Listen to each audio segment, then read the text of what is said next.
Okay, let's look at this example. As we just analyzed, this is just two pipes, aluminum and the steel pipes are put together, and they are fixed between two ends.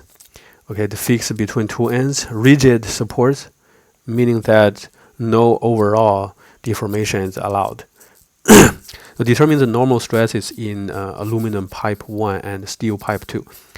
Okay, we just analyzed the pathway to solve it, right? Just we're determining internal we're determining the normal stresses. So we have to determine F and A. A is known, so just we just need to find out what is F1 and what is F2. Right? This is the overall pathway, and we have listed several free body diagrams and several equilibrium equations based on free body diagram. Right? Just the free body diagrams 1, 2, and 3 have been shown here, and just try to try to write this equilibrium equations by yourself. You can pause my video and try to write these 3 equilibrium equations by yourself. Okay, so we will use the second one, right? We'll use the second one, the negative F1 plus 175 plus F2 equals 0, right? Because the first one will tell you just AX plus F1 equals 0. You're just adding one more unknown, right? Just make it more complicated. But the same to the third one, right? It's negative F2 minus CX equals 0. So you're adding another unknowns. It will not help you solving this problem. Right? So this will be the equation we will use in this example, okay, to solve the internal forces.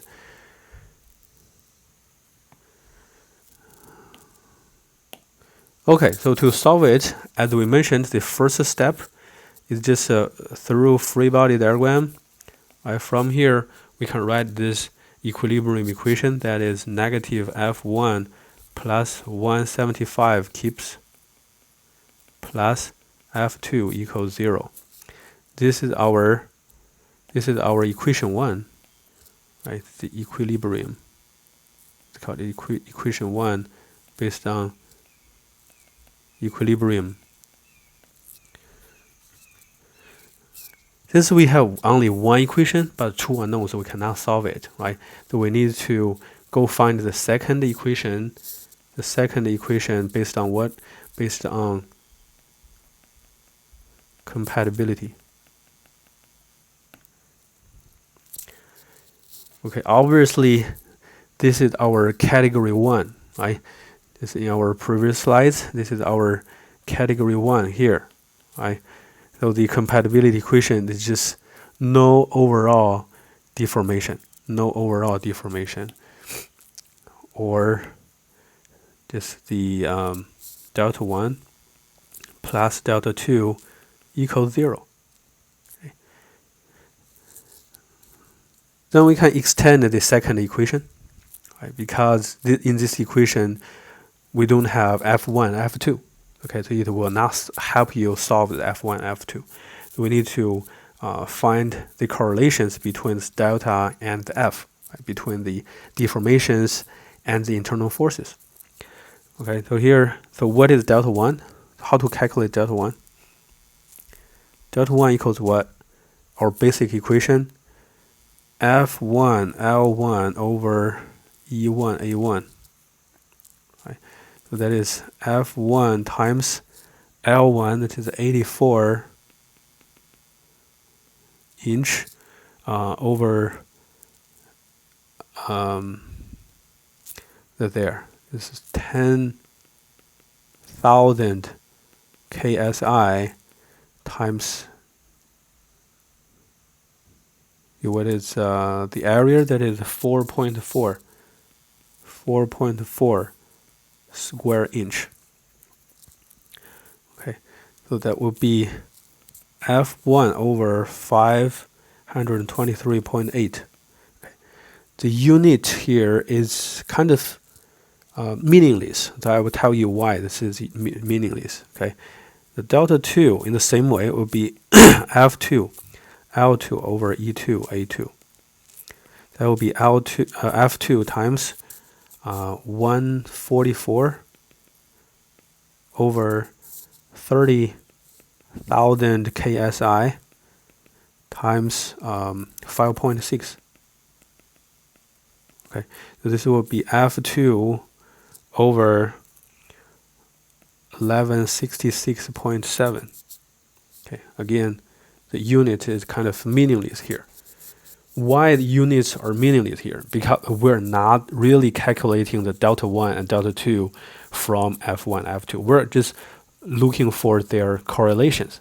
And then these two equations can be substituted into our equation 2, into the compatibility equation. Right? Delta 1 plus delta 2 equals 0.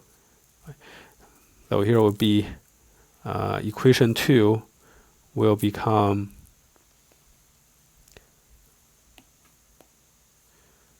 the equation 2 here will become F1 over 523.8 plus F2 over 1166.7 equals 0. So can you see that we only need these ratios? Okay, we don't really need the true numbers. We only need the ratios of F1, F2. Okay, so based on this equation, we can derive that F2 equals negative 2.227 F1. Okay, so this is our modified equation 2. Okay, so now you have this equation 1 and equation 2. You can see that in both equations we have this unknowns F1 and F2. Okay, two unknowns, two equations, so we can solve them very easily. Right? We can solve them very easily. So mathematically, you can do this. Right? Just substitute equation 1 into equation 2 into equation 1. Right? So you will get F1 plus F1 plus 2 times 227 F1 equals 175. Right, so based on this, we can solve that F1 equals 54.2 keeps, and F2 equals negative 120.8 keeps. Right. So this is in tension, and this is in compression. Are this reasonable? I just go back to look at the figure. This P is right pointing, right? So logically, part 1, element 1 will be stretched, right? So it's in tension, and part 2 will be compressed, so it's in compression, right? So those numbers, these values are totally reasonable. Okay, so based on this, then the rest of the work will be very easy. Right, just because we are requested to determine the stresses, normal stresses. Right, so the internal forces have been here. So sigma 1 will be just F1 over A1. So that is 54.2 kips over 4.4 square inch. So that would be 12.32 KSI. Right, the same way, sigma 2 will be F2 over A2.